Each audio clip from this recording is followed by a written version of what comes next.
Hello friends, welcome to our channel. Friends, आज आपण बघणार आहोत मृत्यूपत्राचे रजिस्ट्रेशन कसे केले जाते. सो फ्रेंड, हा व्हिडिओ पूर्ण बघा, लाईक कमेंट शेअर करा आणि सबस्क्राईब करायला अजिबात विसरू नका. तर चला बघूया आपण मृत्यूपत्राचे रजिस्ट्रेशन. आता मृत्यूपत्राचे रजिस्ट्रेशन हे बंधनकारक नसले तरीही आवश्यक आहे. मृत्यूपत्र रजिस्टर करण्यासाठी त्या भागातील रजिस्ट्रार किंवा सब रजिस्ट्रार समोर सादर करावे लागते.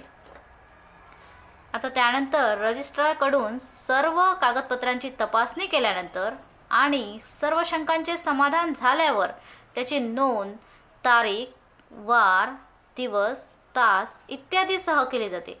आता कोर्टामध्ये रजिस्टर्ड मृत्यूपत्र नेहमीच ग्राह्य धरण्यात येते. So friend, thank you.